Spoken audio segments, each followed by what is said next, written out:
농구에서 포인트 가드라는 포지션을 말했을 때 떠올리는 이미지는 비교적 작은 신장에도 경기를 읽는 탁월한 시야와 BQ를 가져 함께 뛰는 선수들의 능력치를 극대화시켜주는 선수를 상상하게 됩니다. NBA에서는 뛰어난 경기 운영 능력을 보여준 포인트 가드가 워낙 많지만 유독 작은 신장에도 패스하면 패스, 스틸이면 스틸, 심지어 수비까지 리그 최고 수준에 달했던 선수가 있는데요. 포인트 갓이라는 별명을 가진 이 선수는 바로 크리스 폴입니다. 올 NBA 팀 선정 11회, 올스타 선정 12회 등 레전드들 사이에서도 꿀리지 않는 화려한 수상 경력을 가지고 있습니다. 하지만 NBA 19년 차인 그에게도 딱 하나 채워지지 않은 아픈 구석은 역시 우승 타이틀입니다. 모든 선수가 간절히 원하는 최고의 목표이지만 그 누구보다 우승이 절실한 크리스 폴의 챔피언 도전기를 리와인드 해봅시다. 1985년 5월 6일 노스캐롤라이나에서 태어난 크리스 폴은 비교적 유복한 집안에서 자랐습니다. 주유소를 운영하시던 할아버지의 일을 여름방학 때마다 도우면서 각별한 사이를 유지했는데 할아버지도 농구 선수를 꿈꾸는 손자를 위해 적극적으로 조언을 아끼지 않았습니다. 왼손도 잘 써야 한다면서 밥을 먹을 때는 일부러 오른손을 묶어 왼손으로만 식사한 적도 있었다고 합니다. 어렸을 때부터 아이제아 토마스의 영상을 계속 돌려보면서 그의 플레이를 따라하기 위해 노력했고 그 과정을 통해 일찍부터 선수들의 장단점과 보완해야 할 방향성까지 깨닫는 등 포인트 가드로서 필요한 안목을 조기에 갖추게 되었습니다. 또래 유망주들은 키라는 하드웨어가 먼저 갖춰지는 것이 일반적이지만 폴은 고교 입학 당시까지만 해도 키가 157cm에 불과할 정도로 작은 신장에도 뛰어난 스킬과 BQ를 활용해 지역을 대표하는 선수로 거듭났습니다. 고교 졸업반 때는 키가 20cm 이상 자라면서 인게임 덩크도 가능해졌고 평균 30.8득점, 9.5 어시스트를 기록하며 전미 최고 유망주들의 정석 코스를 밟았습니다. 자신이 원하던 농구 명문인 웨이크 포레스트 대학에도 입학하면서 기뻐할 무렵 인생의 가장 큰 시련을 맞이하게 되는데 그것은 바로 자신의 멘토였던 할아버지의 죽음이었습니다. 이 사건으로 인해 깊은 슬픔에 잠겨 잠시 농구를 그만둘 생각도 했으나 이내 마음을 다잡고 출전한 첫 경기에서 돌아가신 할아버지의 나이인 61에 맞춰 득점을 하기로 결심했습니다. 이 일화는 훗날 서프라이즈에 소개되기도 했는데요. 그만큼 득점하는 것도 어려운 일이지만 경기 내내 적극적으로 득점에 몰두하면서 경기 종료 2분 전 61점을 올렸고 61점을 맞춘 순간 얻은 추가 자유투는 고의로 실패하고 벤치로 물러나 눈물을 흘리며 할아버지에게 못다한 사랑을 표현했습니다. 한층 더 성숙해진 폴은 대학교에서 전미 최고의 포인트 가드로 맹활약했습니다. 올해의 신인상과 디펜시브 팀에도 선정되었고 20세 이하 피바 아메리카 대회에서도 미국을 우승으로 이끄는 등 다양한 경험을 쌓았습니다. 그렇게 2년 동안 보여줄 수 있는 능력을 마음껏 보여준 뒤 2005년에 NBA 드래프트에 참가하게 되는데요. 1라운드 4순위로 뉴올리언스 호네츠의 지명을 받으며 NBA에 입성하게 됩니다. 루키 시즌부터 곧바로 주전 포인트 가드로 자리 잡아 팀을 진두지휘했고 트리플 더블도 2번이나 기록하면서 팀의 기대에 부응하는 활약을 펼쳤습니다.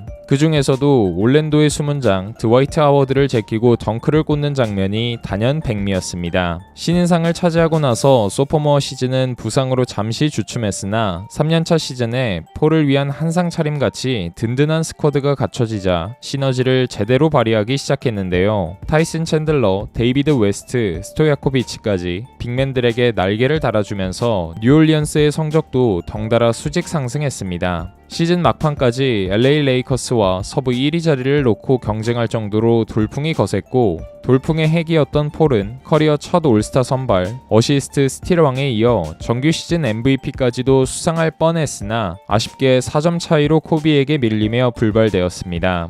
이번 시드로 진출한 플레이오프에서도 노비츠키의 댈러스를 4승 1패로 가볍게 꺾고 2라운드 진출에 성공했고 전통의 강호 샌안토니오 스퍼스를 상대로도 7차전까지 끌고 가는 저력을 보여줬습니다. 다음 시즌에도 리그 어시스트 스틸왕의 이름을 올렸고 이번에는 올 디펜시브 퍼스트 팀에 뽑히면서 리그를 대표하는 차세대 포인트 가드로 인정받았습니다. 하지만 팀적으로는 폴을 제외한 주축 선수들의 부상 여파로 서서히 하향 곡선을 그렸고 막혔고 2009년 플레이오프에서는 디트로이트에게 1라운드 탈락, 2010년에는 11위로 풀업 진출 실패, 2011년에는 LA 클리퍼스에게 1라운드 탈락 등 정체된 듯한 팀 상황에 불만이 쌓여가고 있었는데요. 그러던 와중 2011년 여름 뉴올리언스와의 계약 기간 1년을 남겨놓고 LA 클리퍼스로 트레이드되면서 커리어의 전환점을 맞이하게 됩니다. LA 클리퍼스에서의 첫 시즌 리그 최고의 포인트 가드와 괴수 둘의 만남은 시원시원한 엘리웁 덩크가 상징인 랍시티 농구의 시작을 알렸습니다. 단축 시즌이지만 창단 최초로 승률 6할을 넘기면서 6년 만에 플레이오프 진출을 이끌었는데요. 특히 시즌을 거듭할수록 디조던의 몸과 폴의 머리가 완벽하게 연결된 듯한 능숙한 호흡을 보여주면서 바보 센터라고 놀림받던 선수를 5년 연속 리그 야투율 1위 선수로 탈바꿈시켰는데 매직 존슨조차 쇼타임 레이커스의 농구를 하고 있다며 칭찬을 아끼지 않았습니다. 하지만 정규 시즌 승률이 플레이오프에서도 이어지진 못했습니다. 디조던의 야투 시도는 파울로 저지한 뒤 차라리 자유투를 주는 해거 조던 작전으로 막혔고 2012 플레이오프 2라운드 탈락부터 2013 멤피스에게 1라운드 탈락, 2014 OKC에게 2라운드 탈락까지 랍시티의 고공행진은 항상 컨퍼런스 파이널의 벽을 넘지 못하면서 고민이 깊어질 수밖에 없었는데요. 절치부심한 다음 해에는 지난 시즌 챔피언 샌안토니오를 1라운드 최종전에서 잡아내면서 드디어 서부 윗공기를 마셔보나 했더니 2라운드에서 휴스턴에게 절대 우위 상황에서 거짓말같이 3연패를 당하면서 그그컨이라는 불명예스러운 별명이 확실히 굳어졌습니다. 오죽하면 전문가들은 암흑기를 보내는 중인 레이커스 팬들은 클리퍼스에게 고마움을 느끼고 있을 거라며 플레이오프에 진출조차 못한 것보다 더 창피한 탈락이라고 꼬집었습니다. 그 다음 15-16 시즌은 손가락 부상을 시작으로 사타구니 부상, 플레이오프 1라운드에서 손등 골절상까지 당하면서 시즌을 일찍 마칠 수밖에 없었고 핵심 듀오가 모두 부상으로 아웃된 클리퍼스는 포틀랜드에게 무릎을 꿇어야 했습니다. 거듭되는 실패에 라커룸 분위기도 잦은 마찰을 빚으면서 트레이드 썰이 오갔으나 진짜 마지막으로 도전한 16-17 시즌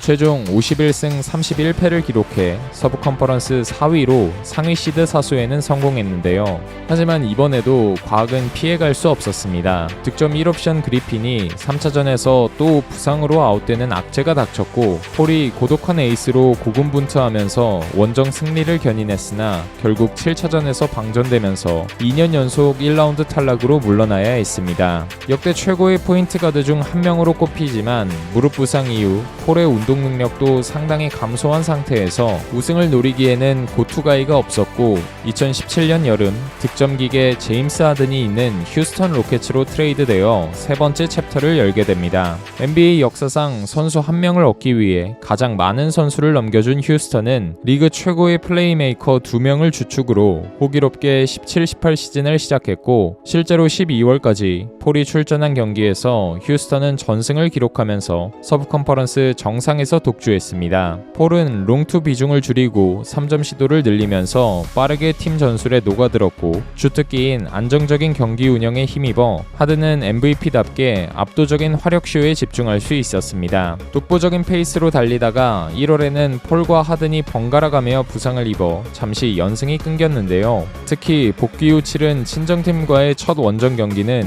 어수선함의 극치였습니다. 폴을 향한 트래시 토크는 관중들 뿐만 아니라 벤치에 앉아있던 전 동료인 오스틴 리버스도 거들었고 그리핀이 덴토니 감독과 고의로 충돌하며 스파크를 일으키자 휴스턴 선수들은 과격한 수비로 맞받아치며 강한 신경전을 벌였는데요. 경기 종료 후에도 분이 풀리지 않은 휴스턴 선수들은 폴의 리딩하에 클리퍼스 라커룸 뒷문으로 백도어 컷인을 시도하는 해프닝으로 이어졌습니다. 이 해프닝 이후 다시 2월 한 달간 전승 행진을 달리면서 리그 전체 1위 자리를 공고히 했고 최종 65승 17패로 구단의 역사를 새로 썼습니다. 1번 시드로 치르는 플레이오프 1라운드에서는 14년 만에 플레이오프에 진출한 미네소타를 4승 1패로 가볍게 제압했고 2라운드 상대인 유타 재즈마저 4승 1패로 꺾으면서 크리스 폴은 13년 만에 드디어 컨퍼런스 파이널 무대를 밟게 되었습니다. 특히 그그컨 탈출을 확정 20경 지은 5차전 플레이오프 개인 커리어 하이인 41득점과 10어시스트를 곁들이면서 턴오버는 제로인 그야말로 무결점의 경기 운영으로 저주를 극복해냈습니다. 그리고 대망의 컨퍼런스 파이널 상대는 서부 끝판왕 골든 스테이트 워리어스.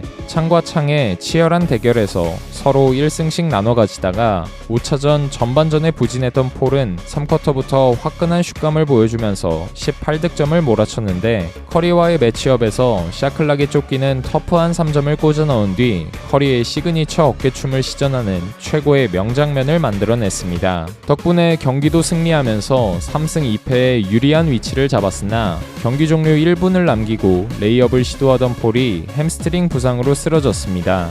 이 부상이 스노우볼이 되어 폴은 잔여 시리즈를 출전할 수 없었고 휴스턴은 6, 7차전 모두 해답을 찾지 못하면서 내리패 파이널 진출에는 실패했습니다. 그래도 휴스턴에게는 그 어느 때보다 좋은 성적이었고 폴은 4년 맥스 계약을 체결하면서 18-19 시즌 다시 한번 서부 재패에 도전했습니다. 지난 시즌만큼의 기세는 아니어도 4번 시드로 플레이오프에 진출해 2라운드에서 워리어스와 리벤지 매치를 치르게 되었는데요. 이번에는 원정 경기에서 모두 패배하면서 2승 3패로 먼저 궁지에 몰렸으나 5차전 골스의 득점 기계 듀란트가 부상으로 아웃되는 결정적인 전력 누수가 발생했습니다. 이에 전문가들은 입을 모아 휴스턴이 시리즈를 뒤집을 절호의 기회라고 말하며 휴스턴의 컨퍼런스 파이널 진출을 예측했지만 부진하던 커리의 후반전 대폭발로 4쿼터에 리드를 헌납하며 또 골스의 벽을 넘지 못했습니다. 시즌 종료 이후 휴스턴의 농구에 대해서는 회의적인 여론이 거셌고 하든과도 사이가 틀어진 폴은 웨스트브룩을 대신해 오클라호마 시티로 트레이드되었습니다. 썬더를 대표했던 스타 선수들은 모두 팀을 떠났고 로스터를 구성하고 있는 선수들 가운데 30대는 폴과 갈리날리 단 둘일 정도로 어린 선수들 뿐이었기 때문에 OKC에 대한 기대는 이전만 못한 쉬어가는 시즌인 것 같았습니다. 그러나 예상을 뒤엎고 폴은 유망주들의 성장을 촉진시켰는데요. 시즌 중반부터는 강팀과의 맞대결에서도 밀리지 않는 경기력을 보여주면서 영건들의 반란을 지휘했고 끈질기게 물고 늘어져 후반에 뒤집는 역전승이 늘어났습니다. 정신적 지주이자 클러치 담당 슈터까지 팀에 꼭 필요한 역할을 수행해준 폴은 4년 만에 올스타로 선정되었고 팀은 최종 40승 24패 서부 5위로 플레이오프 진출까지 견인했습니다. 공교롭게도 헤어진 휴스턴과 똑같은 승률이라 1라운드에서는 전 파트너를 7차전까지 몰아붙이며 간담을 서늘하게 만들기도 했습니다. 최종전에서는 아쉽게 2점 차로 패배에 탈락했지만 예상치 못한 선전으로 자신의 가치를 증명한 폴은 2년 연속으로 세컨드팀에 이름을 올렸고 다음 시즌 대권 도전을 위해 리더가 필요했던 피닉스 선즈로 합류하게 됩니다. 젊고 유망한 득점 자원인 데빈 부커와 신체 능력이 출중한 센터 디안드레 에이튼의 성장에 크리스 폴은 다시금 날개를 달아줬습니다. 그동안 화끈한 득점력에도 젖잘싸하는 경기가 많았다면 폴이 합류한 이후로는 보컬 리더로서 팀원들의 멘탈을 잘 잡아주면서 전반적인 경기력에 안정성을 더해줬고 팀 성적은 서부 컨퍼런스 2위로 수직 상승했습니다. 올스타 휴식기 이후로도 체력 안배를 하면서 2위 자리를 지켜내 피닉스 11년 만에 플레이오프 진출을 이끌었습니다. 1라운드부터 디펜딩 챔피언 레이커스를 만나 시리즈 업셋 가능성도 점쳐졌지만 불사조 군단의 기세는 꺾이지 않았습니다. 어깨 부상을 달고 출전을 감행한 폴은 경기 전 팀원들에게 밝힌 포부에 맞게 미드레인지 점퍼와 돌파를 적절히 섞어가면서 팀원들의 사기를 극대화시켰고 벼랑 끝에 몰릴 뻔한 팀을 구해냈습니다. 4차전 AD의 부상 이탈 이후 5, 6차전은 피닉스 슈터들의 3점이 터지면서 4승 2패로 시리즈를 뒤집었고 기세를 이어서 덴버 너게츠는 시리즈 스윕으로 꺾으면서 두 번째 컨퍼 무대를 밟았는데요. 클리퍼스와의 1차전을 앞두고 폴이 코로나 감염으로 두 경기를 결장해야 했으나 부커의 40득점 트리플 더블 활약과 에이튼의 엘리웁 버저비터까지 터지면서 1, 2차전을 모두 잡아냈고 폴 조지의 분투에도 6차전에 시리즈를 마무리해내면서 16년 만에 처음으로 NBA 파이널에 진출해 파공사 타이틀도 씻어냈습니다.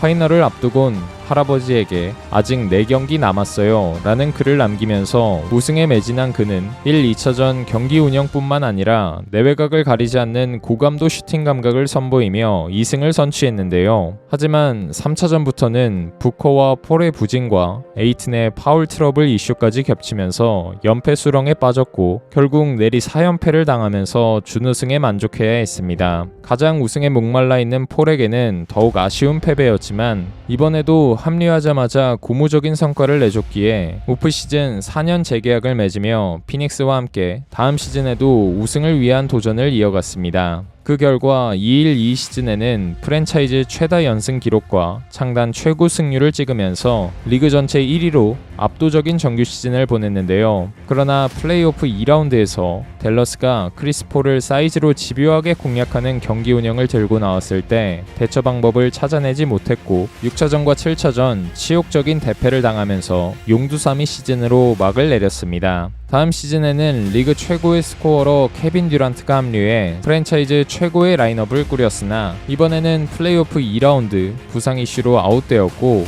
2라운드에서 덴버에게 탈락하고 말았습니다. 그리고 이번 여름 팟캐스트 방송에 나온 폴은 우승 도전에 대한 고충에 대해 털어놓으면서 초등학교에 다니고 있는 딸이 겪은 일화를 공개했는데요. 한 남자아이에게 너희 아빠는 절대 우승할 수 없을 거야 라는 말을 들었고 이에 화가 많이 난 딸을 달래주기가 상당히 어려웠다고 밝혔습니다. 안타까운 사건 이후 얼마 지나지 않아 폴은 트레이드를 통해 골든 스테이트 워리어스로 이적하면서 피닉스에서의 챕터를 마무리했습니다. 클리퍼스 시절부터 골든 스테이트는 언제나 서부에서 넘어야 할 팀이었고 수없이 겨뤄본 만큼 한솥밥을 먹게 된 워리어스 선수단은 벌써부터 기대감을 표출했는데요. 특히 커리는 그가 합류한 모든 팀은 좋아졌다며 그게 그의 일관성이라고 폴을 치켜세웠습니다. 이제는 어느덧 은퇴를 바라볼 만한 30대 후반의 나이이지만 우승할 수 있는 팀에서 승리를 위해 최선을 다해 뛰겠다라는 포부를 밝힌 폴이 과연 커리어 황혼기에 첫 우승 반지를 끼며 서름을 풀 수 있을지 다음 시즌 워리어스에서의 활약상이 기대됩니다.